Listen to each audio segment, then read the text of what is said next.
Today, I am sharing a delightful conversation with you that I had with Erin Loechner, who wrote The Opt-Out Family. And we cover all sorts of topics from what are you opting into versus what are you opting out of?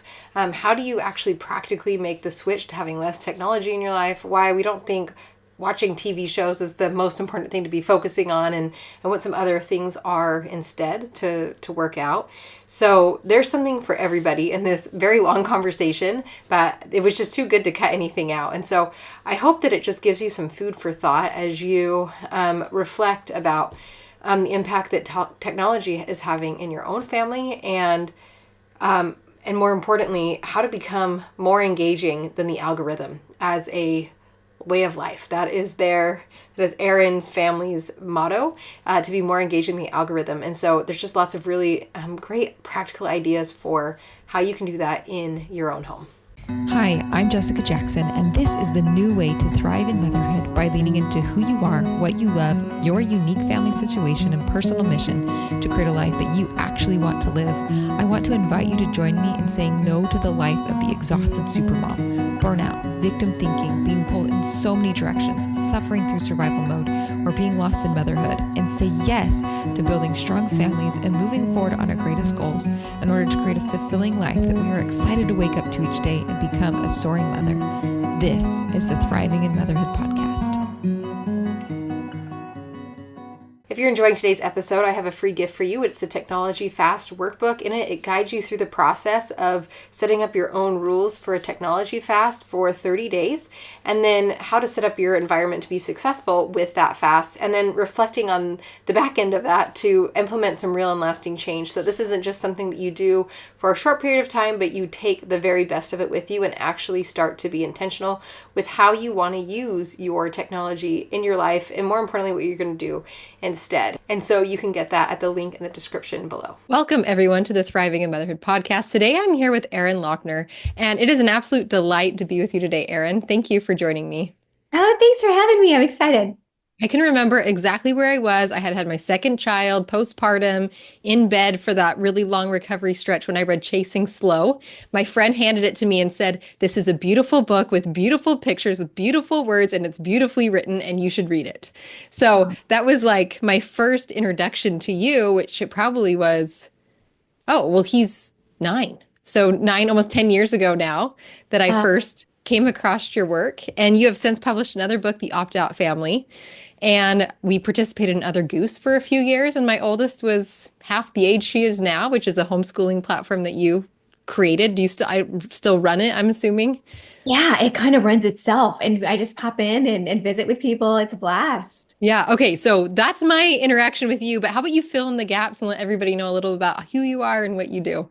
Oh, that's lovely. Well, so I am a mother of 3. My kids are 12, 8, and 4. Well, and it's almost birthday season, so they'll be 13, 9, and 5. And yeah, I'm a writer by trade. I do work really slowly. So yeah, 2 books in 10 years is probably not the pace most people are used to, but I don't right now I'm just in that all-encompassing, you can relate, your kids are similar ages, just it's an all-encompassing work, right? We homeschool and they're there all the time. We're always together. So I tend to really, if I can't compartmentalize my work, I just kind of push it off to the side and just focus on the kids. So that's really where I am. I'm in a pretty intensive mothering season, and I'm pretty good with that. It's been great.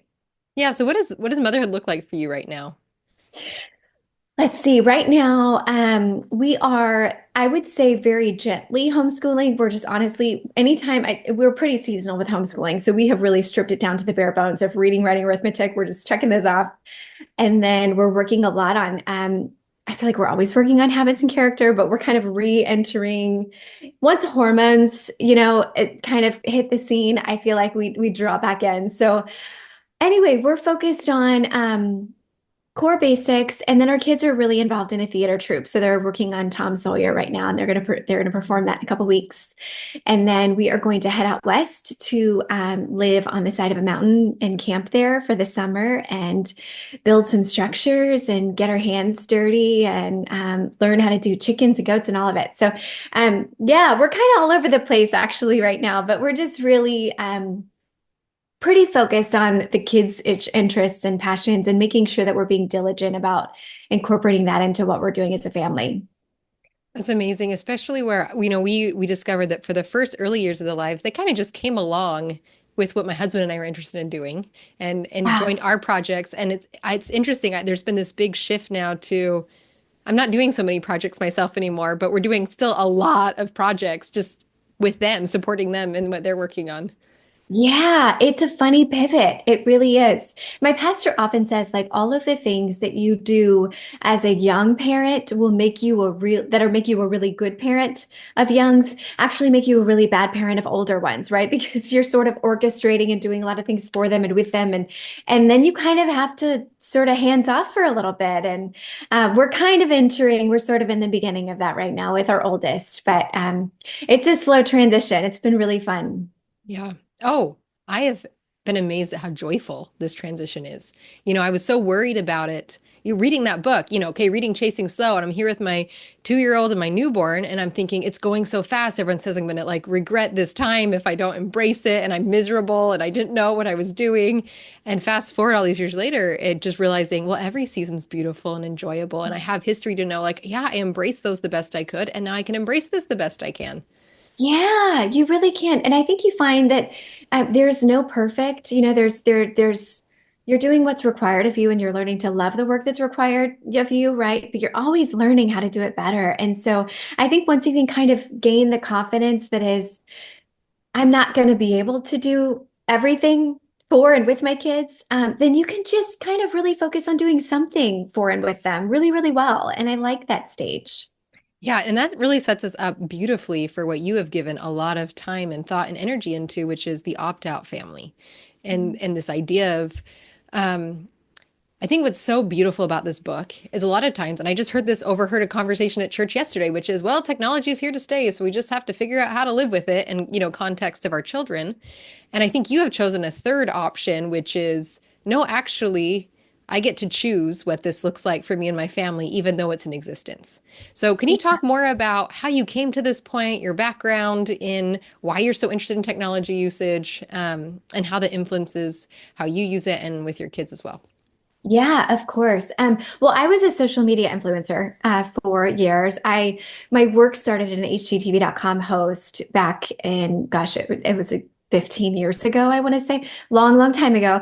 And before social media was even a thing. And so part of my job as kind of a public facing individual was to fill in the audience and the general public into sort of the behind the scenes stuff. So that was primarily my foray into social media. And then, as these things do, it just became a beast and it became, it grew into a full-time job. And then I found that I was sort of, this would have been when I had first had, gosh, my first daughter. Yeah. So I was newly pregnant, and my husband and I knew from the get-go we did not want to share their full names or faces or anything online. We were fairly boundaried up front. He had worked at Apple's ad agency, so I kind of knew how the sausage was made a little bit. And so we were really on the same page. But as adults, of course we thought, well, we've got a handle on it for ourselves, right? And we're walking into it knowing that this is an opportunity and think of all the good things we can do with an opportunity and a positive platform. And yet I just could not shake the hypocrisy of knowing I would never want my child to play in this playground. I would never, and I still don't. And it's grown even, I'm hesitant to say better or worse, but it has grown worse. It has. And so I just knew if I keep going down this road, I'm going to be parenting with my phone in my hand a lot more than without it. And that's not the kind of parent I want to be. And I do move through things very slowly. I do require intense focus to do things well. I remember even when I was a waitress in college, I would say, like, I can be kind and fast. I can't do both. And so I just felt like, this technology world is moving very quickly. If I'm going to sign up for the assembly line of adapting to this, its goals are going to sort of erode my goals and my family's goals. And I've got little kids watching. I do not have any room for compromise there. So I shut everything down. I deleted all my accounts, and I wanted to know, can I still be a writer? Can I still maintain this creative work that I love and yet do it on my own terms, with my sort of values intact? And I'm happy to report you can, if that's ever a question mark in anybody's mind, we were able to publish this book without any social media presence at all. And it has hit all the bestseller lists that it needed to. So it's possible, I will say that. But I think to answer your question, kind of, what I would consider to be, why opt out, or how do I define an opt out family, or any of those things? It's just simply asking yourself, yes, we could say that technology is the future, but is it the future that we want? And if it's not, then, what changes are we willing to put in place in our own home to make sure that it doesn't become sort of the very fabric that we're living in? Because that's what Silicon Valley wants, And so that's what we decided as a family. Our motto became be more engaging than the algorithm. And we have worked from that place from the get-go. So we're just a pretty hard no. No one has personal devices. And we just don't really incorporate that into our family rhythm. So I would love to dive into those principles of what it looks like to be more engaging than the algorithm, because I think that's a foreign concept or Mm. even a desperate plea from many parents who have no clue how to do that. Yeah, I know. And I'm glad that you said that because it's not, I think it conjures this image of like, you got to be a cruise director and always have things, like you have to battle with TikTok. And so I was really interested in what does it look like? What is it about these devices that is so sort of intoxicating for everyone, not just young people? And so I just really dove into the research and I interviewed over 250 sources in and out of Silicon Valley. I wanted to know for Minecraft, how do you introduce a challenge to kids that is not so demotivating they're going to give up, but is just challenging enough that they're going to want to keep going, right? I wanted to know from TikTok, how do you create that environment that feels like there's always something happening and there's always a party? And I wanted to know. So I just interviewed everybody that I knew, and it was staggering how I will first say this. What I realized was, we as the consumers of technology are so quick to say that it's neutral, right? It's just a tool and we can use it for good or bad and any of that. But the people that are creating this tech never say it's neutral. They say they are very, very quick to own. No, we want your time, attention, we want your companionship, we want your trust, we want everything. And ideally, it comes down to the finances, right? So that was a real eye opener for me. And I recognized, okay, if I need to be more engaging than that, how do I do that in a way that kind of honors the humanity of everybody in your household, me included, right? I don't have the energy to battle TikTok. So it really came down to, for me, looking at some of those early childhood development concepts that a lot of Silicon Valley researchers are really well versed in because they capitalize on it. Things like the sort of sensory elements of the outdoors, things like games, things like play, things like trust and influence. And I wanted to break down all of those, the ways that your phone provides those for you without you realizing, but not as good as what a human can. And so it really comes down to, when I think of being a more engaging than the algorithm, I think of providing a really rich, vibrant social circle for my kids. For myself, I think of eye contact. I think of warmth. I think of touch. I think of, those basic Waldorf elements that homeschoolers rely on, like, earth and fire and water and soil, keeping candles going and very basic, small things, to be honest. It is actually quite easy to be more engaging than the other because we have all of these humanity elements in our favor. The kids want, it's funny interviewing the teens. Um, but all of them say, it's not that we are addicted to our phones. We actually don't really like this life. This is just the life that we have. This is the life we've been given. And so many, many times, when we have a pretty open door policy in our house, we'll have everybody come over. And I always say to the whole neighborhood, just come because I'm better at answering my door than my phone. You don't have to text first, just come over. And so we'll just have kind of a free for all happening. It's very messy, but we are the low tech hangout zone and people love coming because they're going to get a place where they don't have to perform. They're going to get a place where they can be themselves. They're not going to be tracked. They're not going to be filmed. They're not going to be selfie. We're not here to document anything. We're just here to spend time together. And people love that. And there's nothing special about my personality or the personalities in our home. It is just that we made time for it, and it's attractive and it is more engaging in the long run.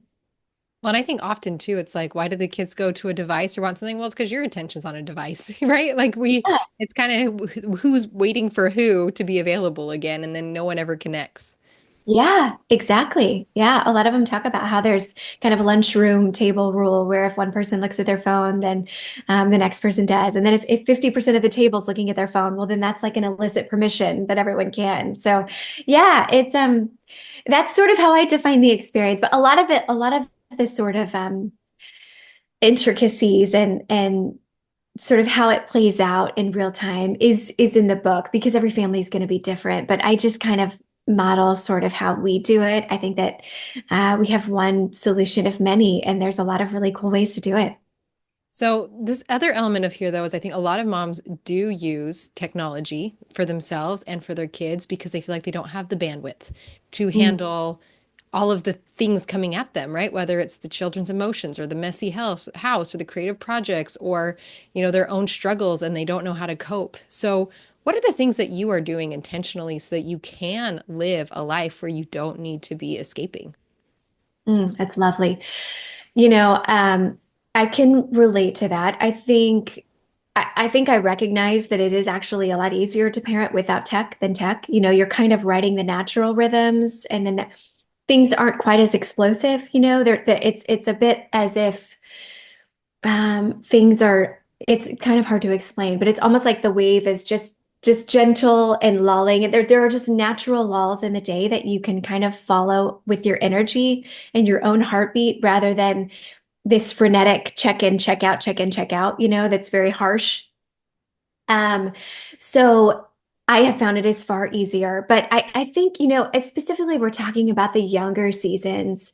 It is really important to think about when we use technology and it's supporting our goals. It's not all equal, right? We have collection of about 3 to 5 classic DVDs that we will absolutely put. We just had the stomach bug hit our house 2 weeks ago and watched Mary Poppins probably 3 times in a row.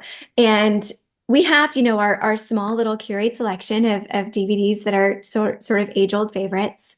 Um, Kids love repetition. They thrive in that. It's kind of a comfort movie for them. And so we don't need access to all of these streaming platforms. So I would say, to the young mom who's like, gosh, I have this really difficult pregnancy. I'm sick all the time. What do I do? If you need to integrate a family movie morning every day, sit and watch it with them, sit on the couch, enjoy that time, wait for that sickness to tide over and then go take a walk together or something.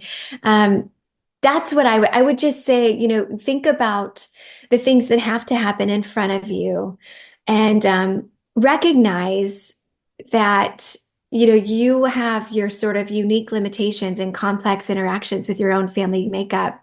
There is no getting away from that. There is no escaping from who you are on the other side. I think we think of tech as this phone usage, especially as the core enemy. You're still going to be you're still going to have your faults and your furies, and you're still going to be tempted to not engage at all times because humans weren't created for that either, right? We do need to take a beat for ourselves and to kind of be with our own breath. So I don't know if that answers your questions, but I think that all screen time is not created equal. Our rule is, if we have a desktop computer, if my daughter's writing a book, so she's typing on Microsoft Word, it's not connected to the internet, and that's okay. But so I would say, if there is sort of a compelling reason to integrate technology, and if that's your choice and that does support your values and your goals, just make sure it's shared, keep it in an open space, share the screen and share what happens on the screen. And I don't know that you can go wrong with that because then you're putting your family in the driver's seat of that, right? It's not sort of a reactive space anymore. It's just you proactively using that machine in a way that is going to support your work. Um, yeah, that I don't think that answered your question, but that's where I would go, sort of with the idea of Yeah. like, how do you do it when you need a bit of a break? But I think the thesis there is that, yeah, it is easier to parent without tech than with it. I really do think that's true. Yeah. Okay, so what does the rhythm of your day look like then? Because it isn't on all the time, I'm assuming. That's not realistic, especially as a homeschooling family. Yeah. No, yeah, it's rarely on. We have a map over our TV. We just tape it up there. And I mean, it just so the TV is kind of a picture frame, really. But let's see, we wake up and I think our rhythm has shifted quite a bit this year with our because our kids sleep in now, they're a little older. And so we do a self-serve breakfast. We all meet together for history. We're reading our child's history of the world. We love it. We're reading it again. So good. Um, we'll do some sort of creative project in the late morning, either independently or together. We will almost always do some outdoor time.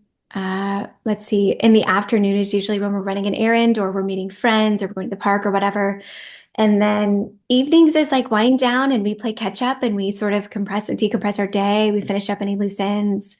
So it's a very slow, natural rhythm. I find that our kids deep dive really well into their own things, whether it's music or art, building something new, learning a new skill. I think the biggest shift in our rhythm is that we live, gosh, 20 minutes, a 20-minute walk from the library. And so one thing that comes up in every homeschooling family is your kids will ask, how is this made? Or why does this do this? And obviously we don't have all the answers. So one of my pillars is I don't like to ask the internet that question. I don't like the idea of a really quick, easy answer that's formed by an algorithm and formed by general consensus. I want to know from lots of viewpoints, what maybe is the best answer and not the fastest. And so we will we're not shy about walk into the library to find out the answer, so we'll get a bunch of books on guinea pigs if that's the topic at hand, and we'll deep dive and research and spend sometimes the rest of our day doing that. And that to me is time well spent because sure, the answer could be sort of found in 30 seconds or less, but was it earned? Was it discovered? Was it wrestled over? Not really. And so that's my preference. So I would say that's a big part of our rhythm is just making time to find the best option rather than the first. I love that. What are some other pillars that you have? I like to say, what's another way? I like to ask instead of, the quick, we need this thing in 2 days, and Amazon seems to be the best option. I like to have my kids call some friends and say, hey, do you happen to have a spare, whatever the thing is? Do you have, if we've outgrown something or if they need something for a project, do you have any and can you come over and bring it or whatever? So we ask a lot of what's another way. I think that works for adults too. What did we do in the 80s? Gosh, like when we were having morning sickness and we couldn't just rely on whatever, what did we do? A big pillar is talking to people. So, I like to say, like, instead of ask Siri, I break down that acronym, ask someone I really idolize, which I don't love the word idolize, but it starts with an I. Respect, maybe. Yeah. Um, so asking a person, right, for because I think then you're going to get there's a story in my book about this, but you're going to get a more passionate response than just the robotic, like today is this day and this holiday. And I like to ask people, we do a lot of, I think there's a tendency to, if let's say grandma came home from her Alaskan cruise and wants to tell you about it. And she just pulls out her phone and says, like, let me show you the pictures. We like to, as a family, say, actually, will you just tell us about it? We would love to hear it from your perspective with your words. Like we notice your eyes are lighting up as you're saying it. We want to hear from you and not just we can look at the pictures like in any book, right? We want to hear you living that.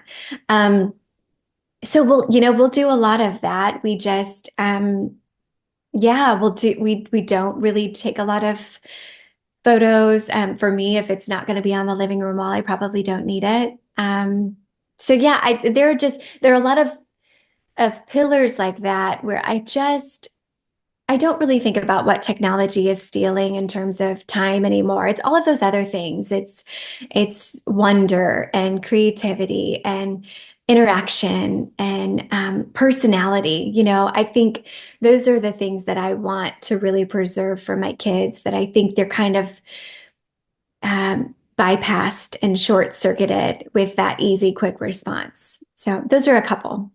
I love it. And those are outlined in your book. Yeah, I think Yeah, probably yeah. most of them are. I think a lot of them are. Yeah. So that's another plug. Go read it because it's awesome. There's a lot of great ideas in there. So, what do you recommend though? Because I know like a lot of unschoolers, or for example, or these ideas we're following our kids' interests. Like, what about those kids that are interested in technology, that are interested in computers? How do you navigate that or, share, your perspective on that? Yeah, you know, a couple things. I think that was one of my big question marks going into writing the book. But honestly, the more I researched the way that sort of a programmer or a technical engineer, the way their brain needs to be wired to do the work well, um, it, gosh, I even looked through what was Zuckerberg's education, right? Like the number one social media network founder. And he was, educated in a classical method called the Harkness method, which I don't know if you're familiar, but it's literally you're around a big oak table and you are just dialoguing. You're having rich debate about current events or ideas or innovations, and you're just really debating all of these ideas and things and passing along theories and it's conversation. And it's exactly what happens at family dinner for most of us. And it struck me that, gosh, if that's good enough for him, if he didn't actually have this sort of unrestricted access to technology at all times, but yet he did have unrestricted access to ideas and to tinkering with his own brain. And so I think there's a tendency to assume that, yeah, if my kid wants to be a programmer, they need to spend time playing video games all day. But you can tinker and sort of um, like light up those brain receptors in the same way by working on a motor in a car in a garage than you can on a keyboard in a video game. And so I don't really buy that all the way. The research is not there, to sort of point to the idea that more tech, more access to tech is going to lead to stronger STEAM skills. Um, but I would say, if you're concerned about that, if it's simply, we want my child to be well-rounded, or you want them to be, technically kind of prepared, that's really not quite the right word either. But then again, make sure it's shared. I wouldn't use that as a crutch to put your kid in front of video games. I would really challenge that thought because I think it's a bit of a myth. And the more I talk to people that are creating these platforms and these apps, they all talk a lot about, their childhood, roaming neighborhoods and tinkering and independence and being left alone and being left with thoughts and being left with problems and creating their solutions. And those are things that video games don't always offer. Yeah. Yep. I have a technology background, and when I was teaching seventh grade, they were all, I was so frustrated because I had computers, and this is before even smartphones were a big deal. And the kids were all addicted to Minecraft. And Mm. I was losing, it was that moment, I didn't have kids yet, but I was like, we are never playing this game. Like you just see, I didn't see creativity coming out of that, right? You see like a one track mind, single focus and I was doing fun. I was doing wood turning, I was teaching them how to make pens and I could not compete with Minecraft. And it was Yeah. just like, an alarm bell going off in my mind of this is not what it seems to be. Yeah, that's a great illustration. I can't imagine as teachers. I mean, I talk to a lot of them and it's an uphill battle for sure. Yeah. Yeah. Well, and that was a lot of years ago. It's even harder now. I just had the computers because I was in the tech classroom. So, what is your number one tip maybe let's back up because in the book you do provide a little bit of structure about how to set up this opt-out life, and especially when like your spouse isn't on board, or how do you get I think it's one thing to lead kids into this and they're very receptive, but what happens when you have when you're trying to work with your spouse and getting on the same page with this, and how do you embrace this idea as a whole family? Yeah. Well, I always say, what anything is better than nothing. And so if it is just you, if your spouse is not fully on board, it is certainly more complicated. There's a bit in there about kind of co-parenting with a spouse that is not quite aligned with your values, and that is probably the most difficult situation, but it's possible.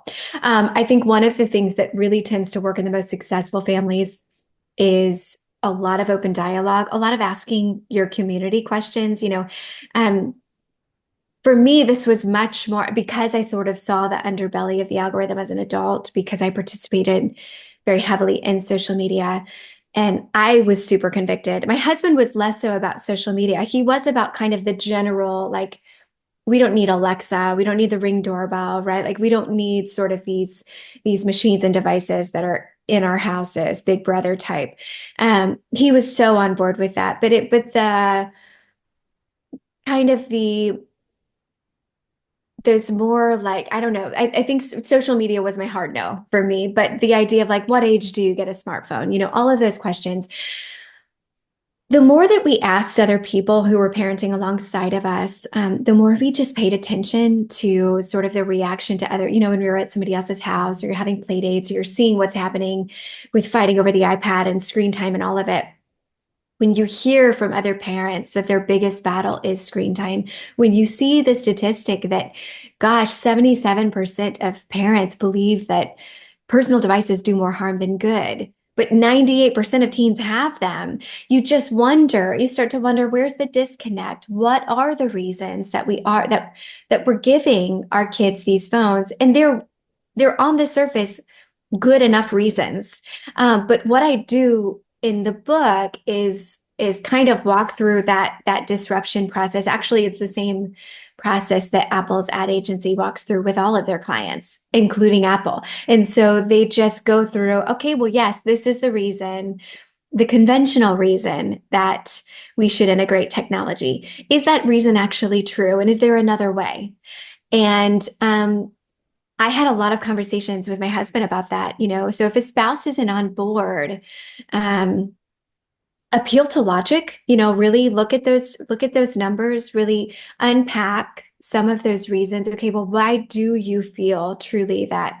Why are we giving the child an iPad? Is it just the babysitter? Is it because it's easier? Is it actually easier? Why could it not be easier? Why might it not be easier? What might be easier instead?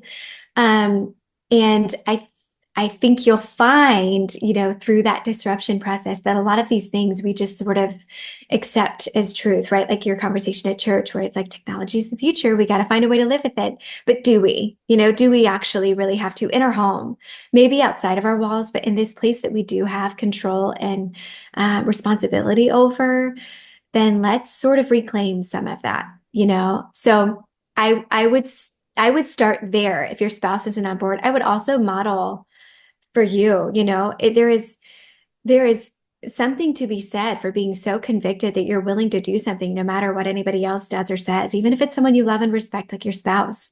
So I got a flip phone first, even though he didn't, and that was fine. He doesn't have to. He still has a smartphone. And sometimes we use it as the travel phone if we have to board a plane. And so I think for me, it was worth it to experiment. I wanted to, as a mother, be able to move through life without a smartphone, knowing that this is what I was going to ask of my kids, and knowing that this was sort of the rhythm and the climate of our home environment. I wanted to be able to encounter all those sticking points. Like, yeah, this is a bummer when you're left out of the group thread. This is hard when you have to order a burger and it's a QR code menu. You have to walk up and ask for, do you have a paper menu? And they're going to probably say no. And it's a whole thing. But I wanted to know, what does that look like to go first? So that's my tip for parents that are just sort of in the back of their head thinking, at what cost is all of this tech and is it worth it? just experiment yourself, have conversations with your spouse about what's happening there, what you're noticing, what you're liking, what feels hard. All of that is really good information to learn from and to go from. So, and that's where I would start. I love that. Well, and I think too, just like, for me, I've really scaled back technology in my life personally, and it's amazing. Just like, oh, my emotions are leveled out. Oh, I can handle things so much more. Oh, like we're getting so much done. Hey, there's free time at the end of the day. Just all of these things where very quickly the benefits outweigh any perceived cost. Mm. That anyway, it just makes it pretty clear that it feels like maybe a sacrifice, but it's not even a little bit. Can people notice that in you? I feel like you probably have a calmer, more grounded personality. Possibly. I don't know. I haven't asked them. My kids probably appreciate it. Yeah, yeah, Yeah. I do. I think people feel it. I do when even I mean we subscribe to an actual newspaper. We don't get our news um on from feeds anymore. That even makes a really big difference in the way and the information and the delivery of such information and the timing of such information. It happens once a day, and then we gotta wait till tomorrow for the rest of the news. And And you have so much building material coming into your home. it's true. That's right. It really matters. So yeah, I think it makes a really big impact. Okay, I love that. So, what is your favorite chapter in the book that you wrote? I love that question. Probably, I don't know the number of it's probably about earning influence as a parent because essentially it just, I break down like here are all of sort of the tips, tools, and strategies that an actual influencer uses to earn your trust. And um I actually think, a lot of times we as parents assume that the trust is just given, that especially when they're young, it is taken for granted that they do look up to us naturally and they think that we hung the moon and that we forget that leaves, and that it is a constant. We have to really work to gain their respect and gain their trust. And hopefully that's something that we're always doing. And we're always trying to prove that we are able to be trusted and that we are worthy of their respect and that we will always work hard to be sort of their guide and their mentor and that is not a responsibility that we take lightly and that we just assume happens by our role in the family and by our hierarchy. And so I like that chapter because I think it's a good place it's toward the end of the book, which is kind of backwards, but it's a good place to start, when you're thinking about, especially when you're thinking about enforcing some of this, because there's a difference between, we like to say it's not enough to say no to devices. We have to say yes to something better.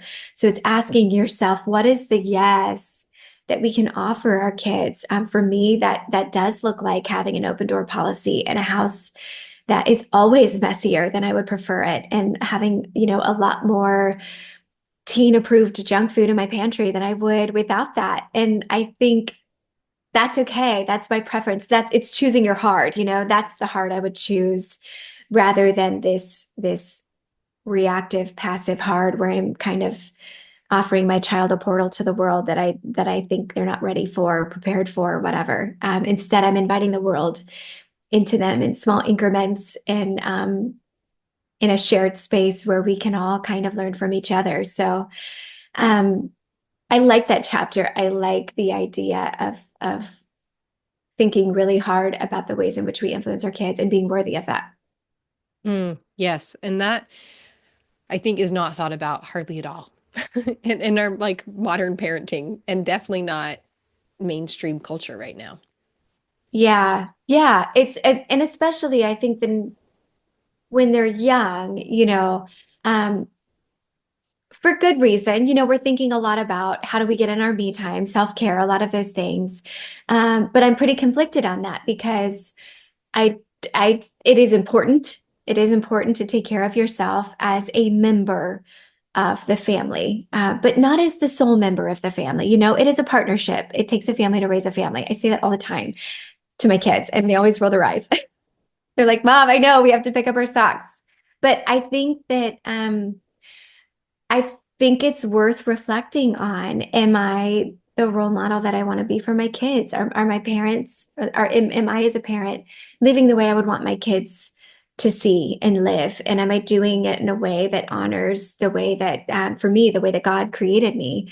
And that's super important for them to see play out in their own house.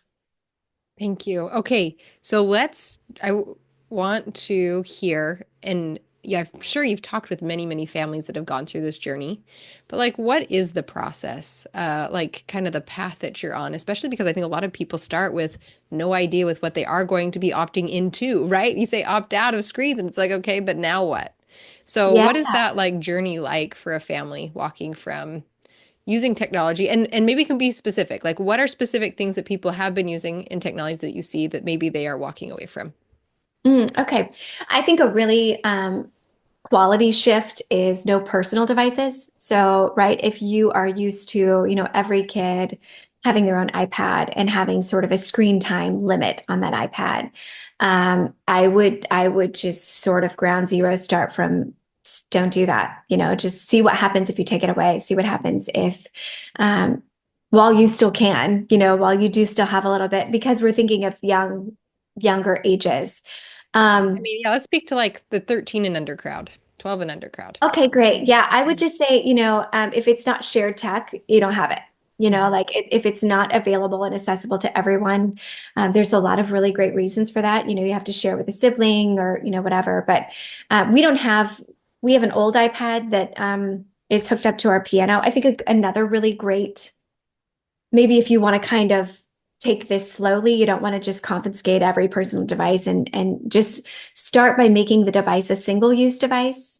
So we have a really, really old iPad. It only handles one app. That's just the bandwidth. It's very slow. And so it has a piano playing app on it.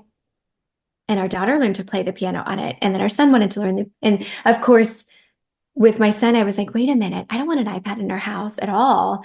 Um, and then I recognized, well, does it support our values? It's asking that same question. And it did. And so we put it's in like a permanent spot. So it's not actually used as a personal device at any, it's just kind of used as sheet music. But it's funny because then my next daughter came along and she will see kids at restaurants using iPads and she thinks they're practicing scales. Like she just assumes that they're all little pianos, and they all carry their portable piano everywhere. So but it proves the power of a single use device, right? Like, what do you most want this for? Just like you would have done in the 80s, you would have splurged for something that your child, that will benefit them creatively or educationally. And I think of it the same way. I just think it's a lovely thing to kind of have that monetary limit on something, which the iPad has totally taken away, right? Because an app is what, 99 cents, and you can add an unlimited amount. So limits are really great. I don't really think I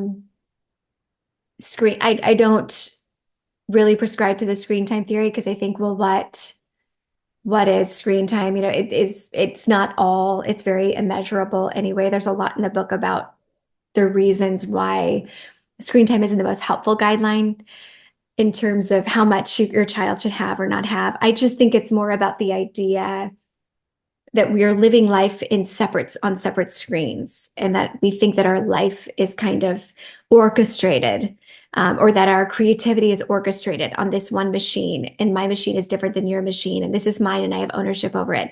I don't love it from the get-go. So I would say if you've got a 13 or under, you're starting somewhere, remove the idea of personal devices entirely. And I would start with you, which is like we do with almost every parenting thing. And I would start by taking those beautiful little family photos that you have on your smartphone off of the home screen. So make your home screen black. And that it's not an accident that you'll tap that home screen and you see a smiling picture of your beach family. And it's a built-in dopamine trigger and it's there for a reason. Apple did it on purpose, right? It's not an accident that the first thing you see when you go to your device is your own family and someone you love, and it sends this kind of comfort signal, right? So I would get that off. I would just make it a black screen. And then what happens is it becomes a phone and not your phone, right? It's now saying to your own brain, my life isn't on here. My life is in front of me. My life is right here. And then you just kind of have this black box that you can use to call the dentist or grandma when you need to. And it can just live on your kitchen counter and not be as much of an issue at all. So that alone is where I started, to be honest, and was absolutely instrumental in retraining my brain. So just black home screen, use your phone to make phone calls. You can use it to text for play dates and all of that. And then keep it in a drawer most of the time, see how long you can go. I think so much of it starts with us as parents. I think that if you can't get everybody on board, just start with yourself. And I think that your spouse would probably notice a reaction. I think your kids will notice a reaction. I think that they will really appreciate what happens after and that they'll have more of your attention and more of your eyes. Um, I think, if you're kind of in the rhythm of, I remember, gosh, when I had just a toddler and I needed to make dinner, it felt like I had to put on Daniel Tiger to be able to make dinner. Um, and maybe you do, maybe that's your thing, maybe 30 minutes of Daniel Tiger a day, and that's the rhythm. And then eventually just know you will grow out of that rhythm and your child will be old enough to graduate out of diapers or stop eating the Play-Doh or doing whatever they're not doing. My solution was often to cook with them, but I know that that is sometimes, there are some toddlers that is absolutely pretty impossible. I will just say that. And so if that's your rhythm, I'm not into prescriptions and formulas. I feel like as bold as I am about this message, um, you have to start somewhere. So if your rhythm is the 30 minutes of Daniel Tiger, I would just say, make sure there's a real starting cue and stopping cue. Make sure that you're being really mindful of here's what we're going to do, and I'm going to turn it off at this point, and notice the reaction. Obviously, if it's not a great reaction, then that will come into play with whether or not it's worth it the next time. And then you can decide if it's part of your daily rhythm or not. But I think that we work in seasons. And if you're in a season where you got to do the 30-minute Daniel Tiger thing, then whatever. I would pay attention to what worldview the show is teaching your child. I think that that's always important. And I would usually aim for less, not in terms of time, but less, the less, flashy, the better. If you have to put on something very, very old and invest in like a really slow show, that's a long time ago, do that. Yeah, and we just watched Sound of Music recently. Again, it was something that when I was we watched a lot more TV when my kids were little, I was going through all these back-to-back pregnancies, and then there was a break, and so my youngest didn't see all of these classic movies that my older ones did. So we recently showed her Sound of Music, and Mm. my daughter is like, "Wow, they just don't make things like this anymore. This is so good." Like how can we find more of this stuff? And Oh, wow. but I also think as I'm looking at, technology and reading through all the options in your book, I think a kid watching a 20-minute show is not as severe as them watching mom watch a 30-minute show or 45 minutes or an hour on their screen ignoring them. Right? Like when we're talking about like the scale of, the infinite scrolling stuff, that stuff's scary as opposed to, a TV show. So I think a lot of times we like hyperfixate on the least impactful thing that we're doing and be like, I can't give that up when really there's so many other things that are probably more harmful to your home and family and relationships that I kids do agree. habitually. I absolutely agree. I remember, gosh, I don't remember which, childhood experts that said this, but I was sort of asking questions about the nitty gritty, okay, is it a 30-minute show? What's the actual, because AAP standards are all over the map. And he's like, that is absolutely the least of your concerns. If you're putting on a 30-minute TV show, so be it. I wouldn't do Pinky Maliki or what. I don't know. Like nothing very flashy, but we all have a gauge for that. If it's overstimulating to us, it's probably overstimulating to our kids. But it was almost a non-issue compared to what is available and accessible now. And I think the format matters. So if you do have a TV that's on a wall that can be turned off and turned on, great. Rather than, handing over your phone. I don't really love what that option communicates either. So The more single-use device you can get, the more it's like, okay, this is the room that we're doing this on this machine, on this thing, and this is the purpose it's serving while I make dinner. There's so much, mindfulness in that you're fine. It's fine. I think it's fine. Yeah. What Okay, do I know? so real quick, I know we're going long, but this is a delightful conversation. How do you start finding what you're opting into? Finding what we're opting into? Yeah. Hmm. I love that question. Okay, my favorite thing, and as a homeschooler, you get it, is strewing. Do you do strewing in your house? Yes. Yeah? I often Okay. don't need to. I have other kids strewing for other kids at this point, so I haven't done it in years, but yes, I used to. That's hilarious. Yeah, I think that is the best, and that's exactly what TikTok does. It is. It's you. There is always something already in action. So, when you've got the littles and they're napping, put, on the clear the coffee table and put like a wire whisk and a couple acorns and a jar or whatever, and have them wake up and just they will be so pleasantly surprised by that thing. Um, and let them do whatever they want with it, right? And it's the same as TikTok offering you a dance or a new thing that you've never seen before that you're delighted by because it's new and it's novel. And so, through that strewing process, as they get older, you will start to see why is it that they like that thing? Is this a pattern? Is this like a repetitive thing in their brain that they love? Is it um, I remember bringing home, a book on dogs, and my daughter was just super excited about it. But I didn't realize it was only because the dogs were wearing sweaters. And that's what like tickled her fancy. It wasn't at all the dogs. It was just, oh my gosh, they're having sweaters. It's cute. And it was about the sweaters and the animals wearing sweaters. So then, well, now we've got another rabbit trail. And do you want to learn how to knit? And, there are all kinds of ways to discover what delights our kids. And I think that's where you decide what to opt into is um, what are the things that really make them come alive? And what are the things that make you come alive? And where's the middle ground between the two of them?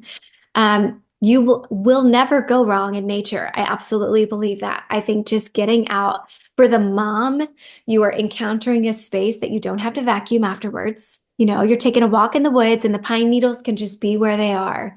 And you don't have to clean anything up except leave no trace. But then for the kids, there is just endless sensory possibilities. So opt into that for sure. Opt into being outside, opt into other people every time, people over things every time. I think opt into wonder, into just not having all of the answers, not having this idea of certainty, being okay with saying, I don't know, being okay with, I'm not sure, let's figure that out together. Opting into something challenging, every day, something that feels a little bit out of your capacity that you have to really rely on each other to create and to make happen. Um, Gosh, there are so many wonderful things. I think anytime that we consult our kids, we can't go wrong. Anytime we ask them, hey, what do you want to learn about? What do you want to discover? What feels missing to you? What feels exciting to you? What do you want to try? Um, they know, they have answers. And so figure out if it's within your capacity to offer and then do it. I love that. It's so simple. It's like follow trails and just see where they lead you. Be curious. Yeah. Yes, I think so. All right, where can people find you? Because it's not going to be Instagram. Oh, I know. Wouldn't that be funny? We have a website. It's called optoutfamily.com, and it's just there for resources. There's a lot of really cool stuff on there. For just screen-free swaps, alternatives to have in your home, sample rhythms. There's an idea for like establishing kind of a tech-free social circle. It's called Co-opt Out, and you can join one. There's a bunch of chapters already happening, or you can launch your own. So that's a really great resource if people want to go there and just find out more. And if there's a resource that isn't there, then you can ask for it and we'll make it happen. We're just really there to be helpful and to offer just as much as we can for people that are interested in trying it. People that are curious about what does it look like? How do we do it? That's where we can go. I love that. And how about for you? Because you do a lot of things. I do. I just have a website, erinlochner.com. my blog is kind of retired. It's in archived form, but it's designformankind.com. And yeah, I'm available-ish. I don't check in as much as probably I would love to, but that's retirement for you. I can always get I can do that when my kids are old. There's plenty of time. Thank you. Oh, And and of course, I do yeah, have it. how about you tell people about Other Goose because that is a gem. Yeah, it's so fun. I love it so much. So that is just a program for early childhood development. It's kids ages 2 to 7. So people that are interested in homeschooling that kind of want to know how it works. It's a really nice kind of exploratory, easy, low stakes way to just splash around in the shallow pond, if you're just interested in it, but you don't know if it's for you. So much of homeschooling is just practice on the parents' end. It's just kind of reframing the idea that you can do it. So othergoose.com, and you just get a daily lesson for the kids, and it's 20, no more than 20 minutes. And then you get a little recommended reading that's related to the lesson. And that lesson is going to include one of 10 sort of foundational pillars at any given day, but it's also going to include just a little one-to-one parent interaction. So you're just kind of just anchoring your day, which is something where at the end of the day, you spent some uninterrupted time with your kid that was educational. I'm putting that in air quotes, but that put them first, that just was something new for them to discover and something engaging for you to do together. So it's really fun. I've used it for all my kids. They still talk about it all the time. Even though two of them have aged out, they still do it for fun. Gosh, we have so many, and so many of them become sort of your everyday rhythms. I have a lot of parents that write in saying, we still do tub tales, which is just reading while they're in the bathroom, not bathroom, bathtub, reading during their bubble bath. And so many parents will write in and say, like, that became our tradition. And that's the goal, is just kind of messing around and seeing what you want to integrate into your house and what you don't. And it's all learning. Well, and I think it fits perfectly with the opt-out family, right? It's like what that looks like in the early years.